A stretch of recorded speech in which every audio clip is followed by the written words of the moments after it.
all the time. We often follow teachings of people like Joe Dispenza, Greg Braden. Ever hear of Cryon? And other great motivational speakers telling us about meditation or techniques of how they've overcome something. And the most powerful speech people can give is based on personal experience. This book, The Butterfly That Changed Everything, encapsulates the best personal experience, and it's a teaching tool that anyone from the 7th grade or older can understand. We're often talked about meditation is for you. Gotta learn meditation. But how would you like to be able to meditate and stimulate your conscious, subconscious, and your emotions simultaneously? Take a gander at this book. It's a story of this character called Francie, who's had some personal things she needed to change in her life. And so she went into this magical world and was introduced by a talking butterfly to have fun like a dog. But guess what? You stop and think about it, our inner child is always first and foremost, have fun. That's all they want to do is have fun, yes? And when we stop and think about it, we relax because we have fun. We learn best when it's funny and we're enjoying it. But when it feels like a dredge, we're trying to memorize. I hated history because every time we took a test, what's the date this happened? What now? Blah, blah, blah, blah, blah, blah. But if they wanted me to tell the story of what had happened and what I learned about, now that's another story. But give me dates, times of what world, blah. But it's when you get involved emotionally with what you're reading. What do you like to read for relaxation? It's whatever stimulates your imagination. In here, this Francie child, the princess of personal change, was learning how to meditate and learning how to apply the principles of self-improvement and change. They kept starting with how she felt and what she was thinking. A lot of times, when we look about this butterfly of changes, do you notice they start off as some kind of worm, caterpillar, a bug that wants to eat up all your plant's leaves? Then they get inside a special cocoon and hibernate for a while. And then, oh, the magic of wonders of how it changed to this flying thing of beauty. It stopped eating your plants. But it's a delightful change when you watch it fly. But we lose track. We lose track as we grow older of our inner child of having fun. We're too busy getting good grades to go to college and get a good job and blah, blah, blah. Oh yeah, I'm the best. I can outdo you. All this competition, where's the fun in that? I notice the people that seem to shine are doing what they love to do. And all that money just flows to them because they love doing it. How did they get so lucky? Because they were able to make their inner change and enjoy their life. And we need to do that a lot through what we call meditation. This is the only book that gives a personal testimony I've encountered that isn't all lectures about techniques of how to do meditation, this exercise, all stimulating what I call your conscious brain. But then you have to consciously try and reprogram your subconscious to get rid of inhibiting beliefs. And we have a lot of people teaching us how to do that. And it does work. And finding out that we also have to put emotions behind our goals and whatever. Ever hear things about Think and Grow Rich? Mm-hmm. Have you ever thought about the psychology for children? Or psychosomatic medicine, what you believe is what happens? But how do you make it all united at one time? Just reading this book, I was excited because your imagination as a child got triggered, as well as the intellectual stories of meditation and theories behind all these personal changes you can do. Your intellect is stimulated. Okay, I'm not talked down to. But your inner child says, ooh, this adventure is wonderful. And there goes your imagination, and your subconscious says, give me more. You're not trying to force it. It says, give me more. Because both your emotions and your intelligence is not being insulted, and you're enjoying the adventures Francine's having.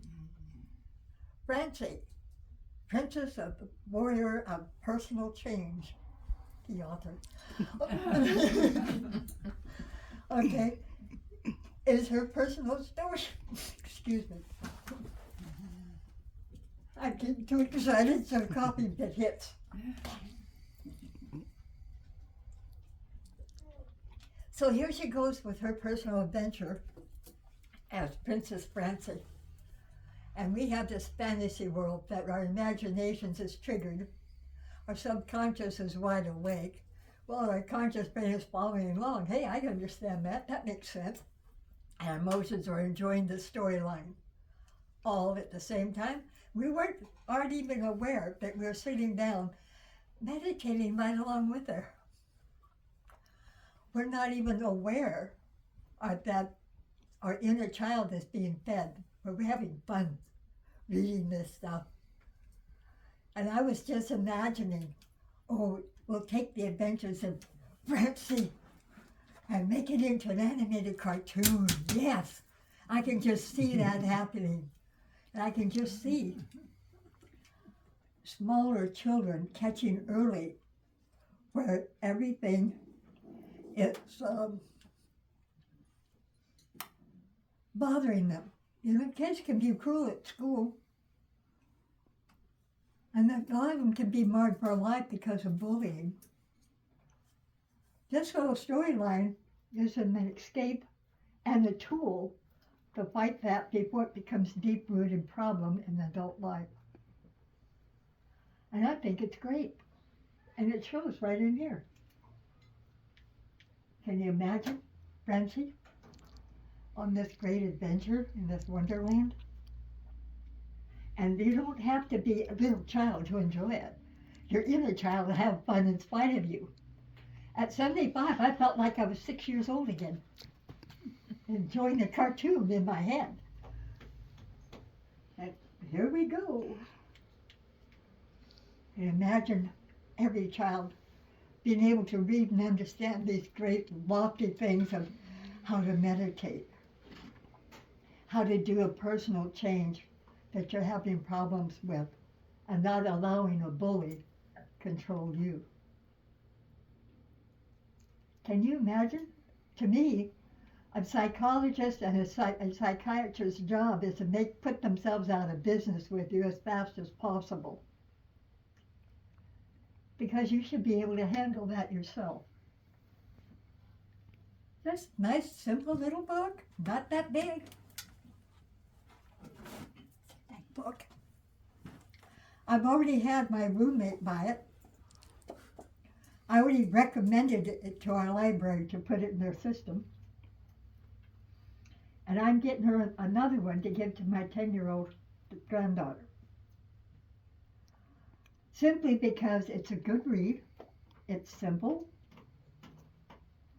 fun to read, and you don't even know you're making personal change. I had this roommate that had a lot of trauma starting from the age of 5, of feeling rejected, put down, bullied, tormented, alcoholic parents. All these things that's going to be a troubled person, emotionally and psychologically. Just reading this book, her attitude started to change to where she started to do her own personal change the first time she read the book. Yes? The changes, were they noticed by you, or did she just say, I feel different, or something No, like no. that? We both noticed her attitude change. I'm 75. She happens to be 74. Can you imagine for 69 years of her life of having that trauma stay with her? To where everything is another put down, another rejection, and not being able to see that everything is not, you can tell her about personal change. You can tell her about mindset is the key to making the changes. She wouldn't believe you. Pretend does not change anything, blah, blah, blah, blah, blah. Okay? Remember, she's had 69 years of this rejection, beating at her, poking at her. Just one time reading this book, her mindset started to change. I think I'm thinking about things differently. I understand something a little better now. One time reading it. Can you imagine how that would help some kid in school, 7th grade? And that, I tell you, teenagers, especially preteens and teenagers, are the most vicious when they have their little cliques and put downs on somebody that's different. I've experienced it. How many of you have ever experienced being isolated? Okay? You're weird. I always see things in a third perspective. I never followed the crowd very well. Pretty much alone all the way through school.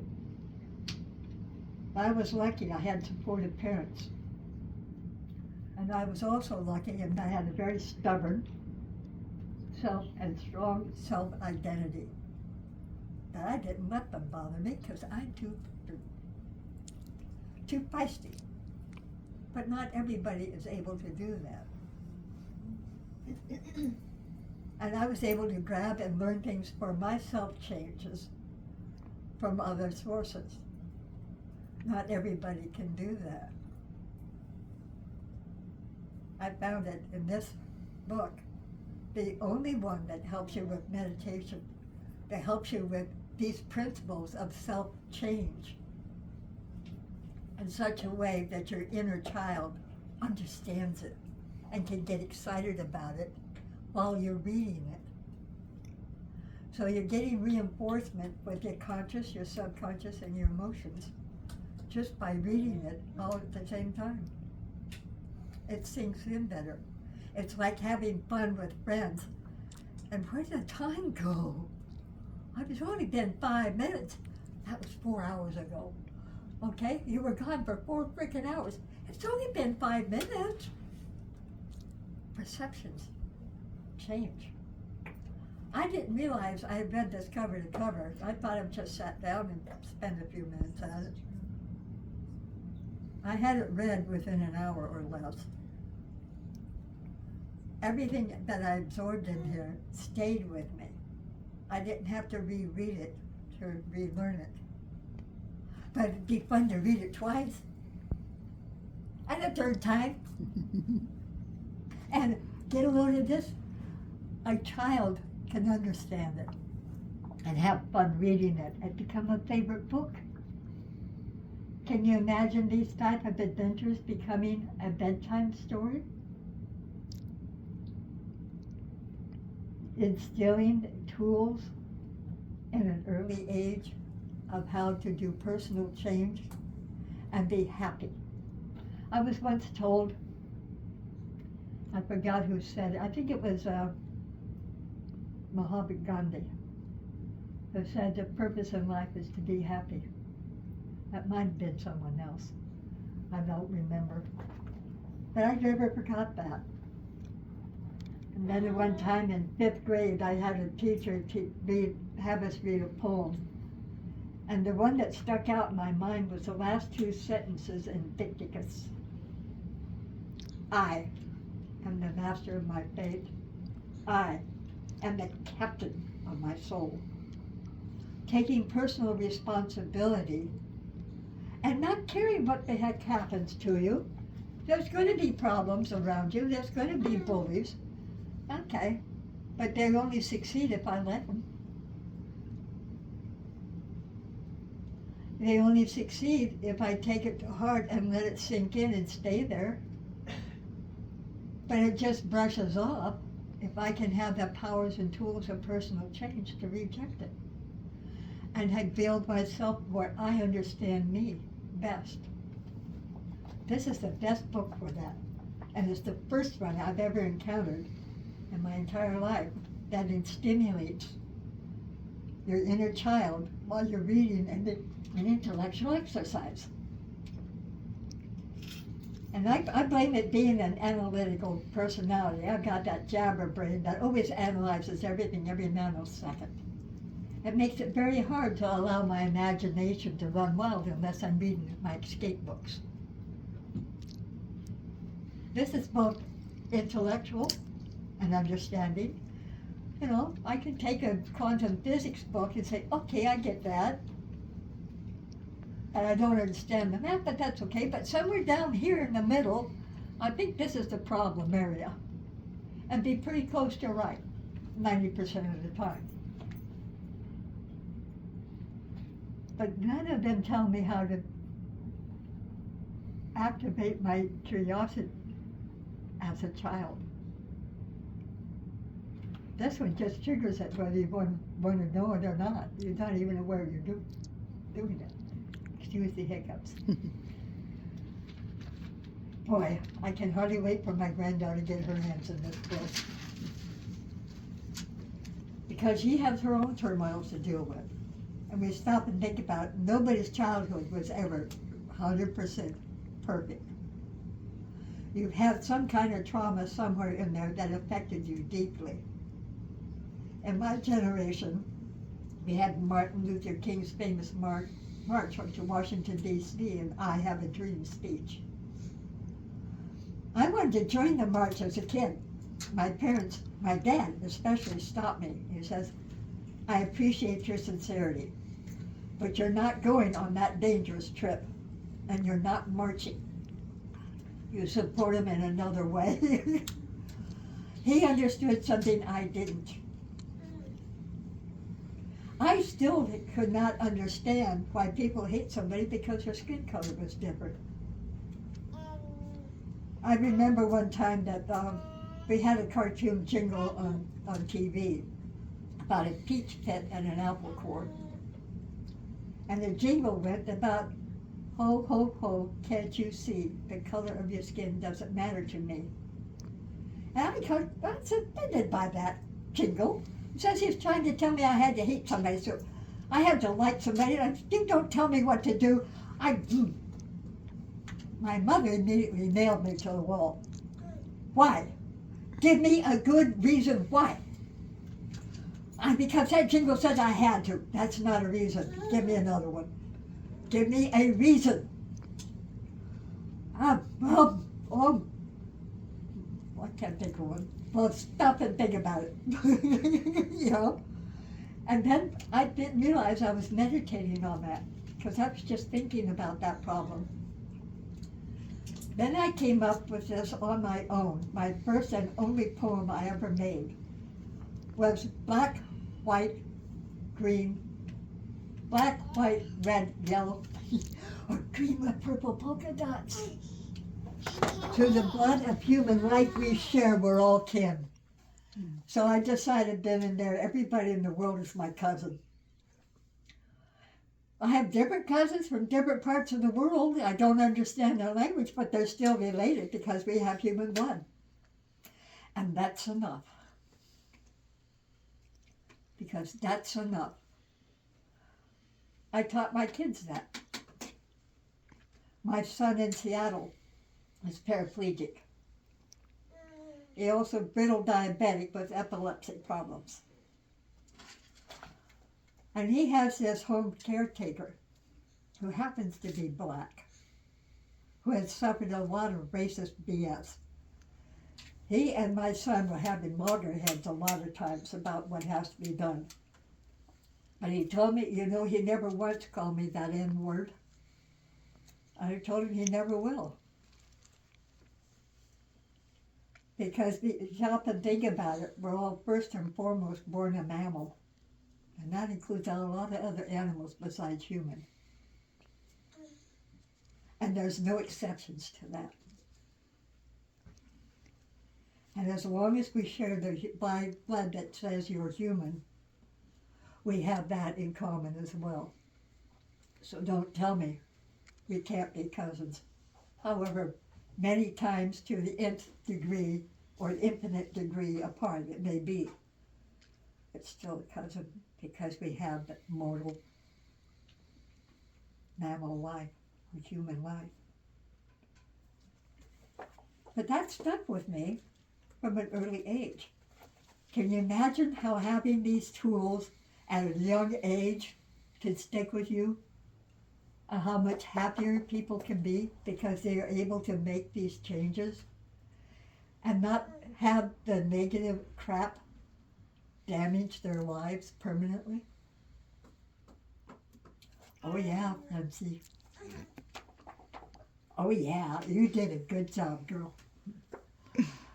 Because I want to see every kid to have this as their favorite book, bedtime story. I like to see every parent have it to help themselves, to help their children deal with the adversities and problems and difficulties in life. It's fun. And they actively keep activating simultaneously so they learn better. But a genius is not a genius because they know academic things better.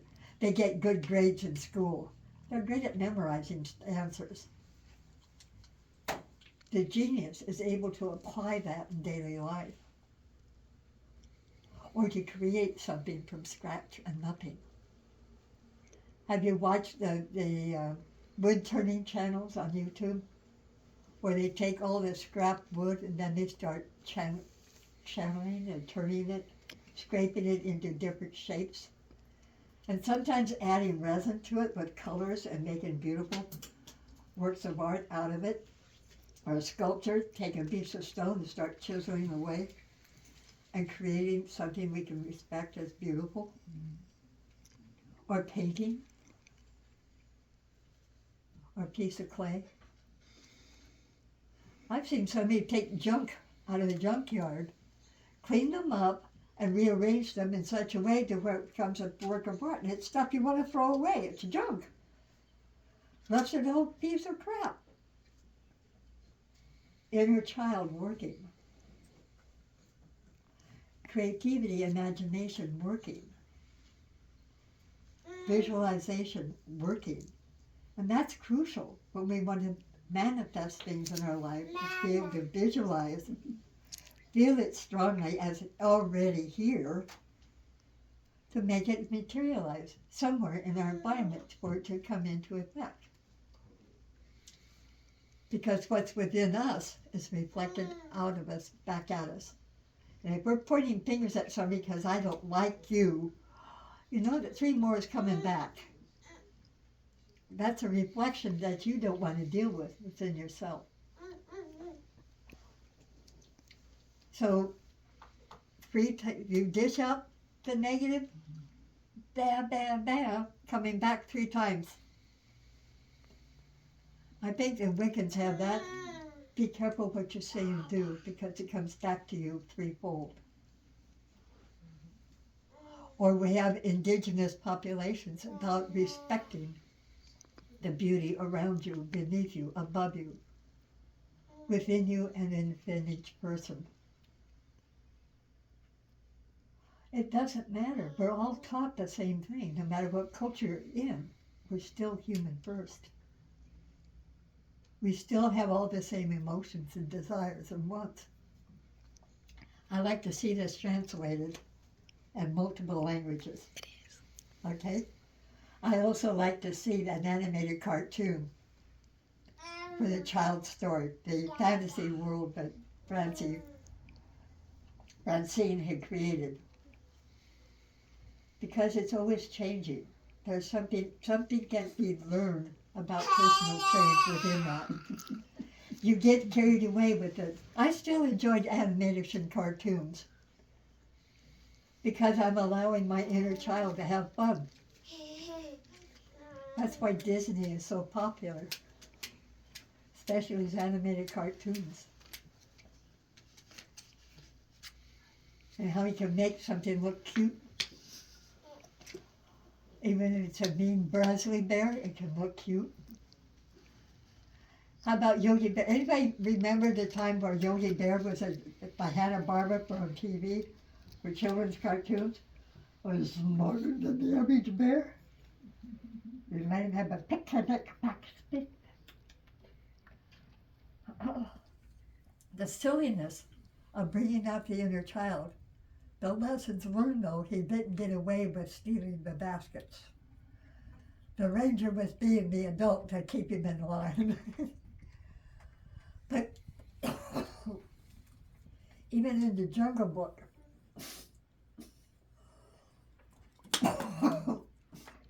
calm down, Aleta, don't get upset.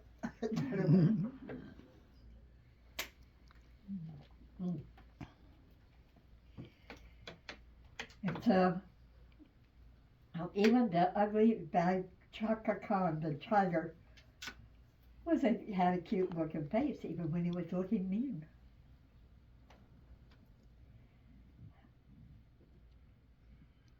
And a lot of his great cartoonic classics had his characters looking cute. And the description she gave of sparkle feathers. And now I can imagine once she's able to get an image of sparkle feathers that we can really enjoy. I can see that being a plushie and kids' favorite toys. And I can also see it being a very fun, cute, animated cartoon with a lot of lessons. There used to be a cartoon on TV about a dog and his human. And where that human was kind of dumb and the dog had to teach him what to do. And then there was another about this turtle who wanted to be something that he wasn't. Oh, the magic for him going out to being this other character and has to be brought back home. That just being himself was important. Just be what you are, not what you are not. Just be free to be yourself. There's that personal change adventure that Princess Brance was on, teaching our children and ourselves how to be authentically ourselves. I love this book. I can see it in French, Chinese, German, Italian, Spanish, Swahili. But still, it's united. There's one song, Christmas song, that doesn't matter what language it's spoken in, it's recognizable in every culture. In World War II, just playing that song, it was sung by both sides of the fence. Silent Night. It had the same message in every language and the same melody. Whether you were singing it in German, English, or French, it was in perfect harmony for that one day. And then it was going back and shooting at each other. But can you imagine if every big school kid had this as their armor going into school, all right? Their personal changes. Do you think they're going to get busy to take a gun and shoot somebody in a war? Are they going to go and drop bombs on another human being in another country? Am I going to drop bombs on my family?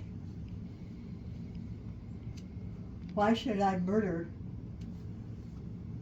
my cousin living over there?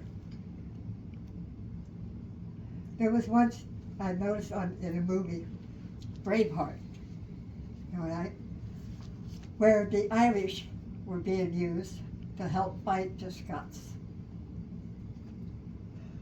But when they got together, they were so busy yelling and having a good old time because they're cousins.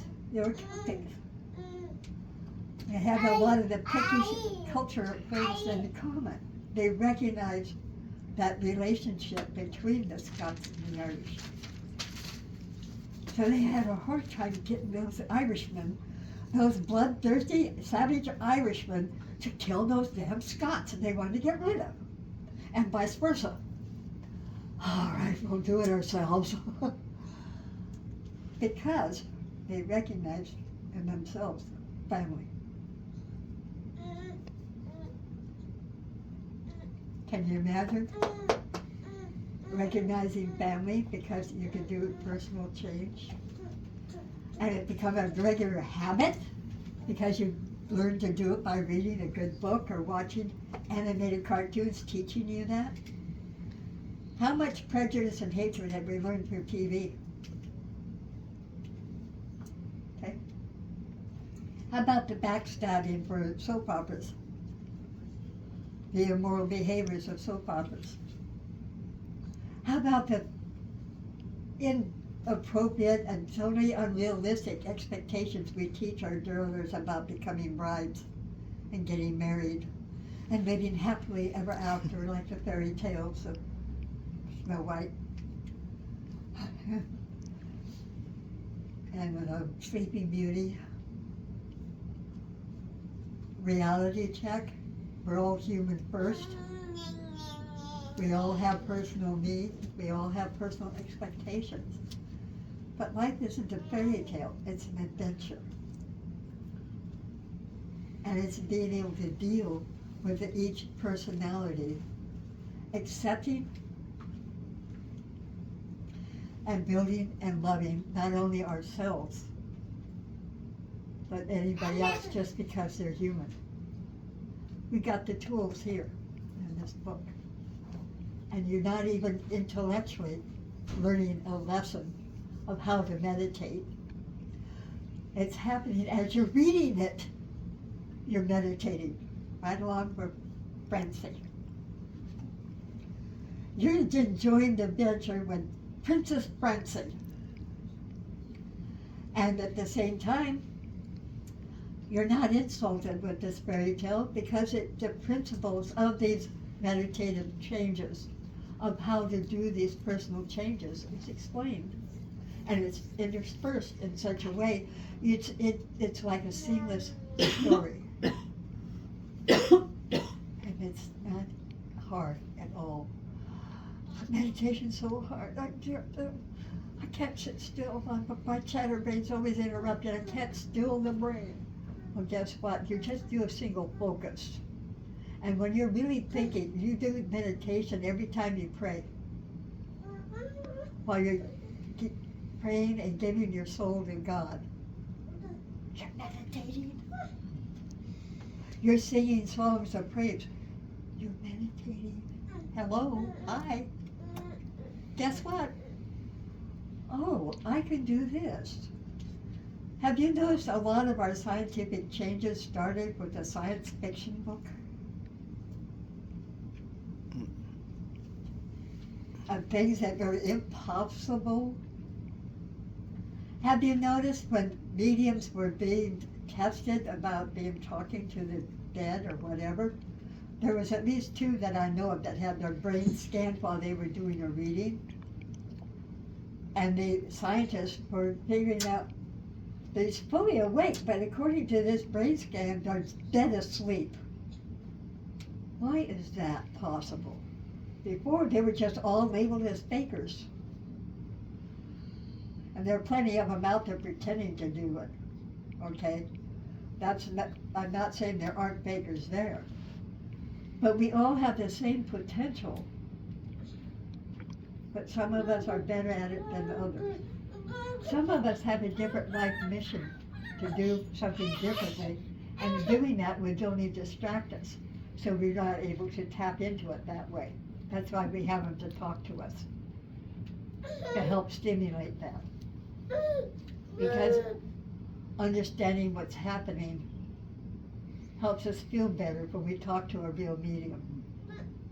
They're not in it to become super rich. If they're doing it full time, they need to be compensated because they still need to pay their bills too. But at the same time, it's a service to help people. A young man called Tyler Henry, the Hollywood medium, if you've seen him on YouTube and stuff, he thought he would go into hospice to help people with transitioning. Before some studio mongrels tested him and so decided he'd make a very good TV show.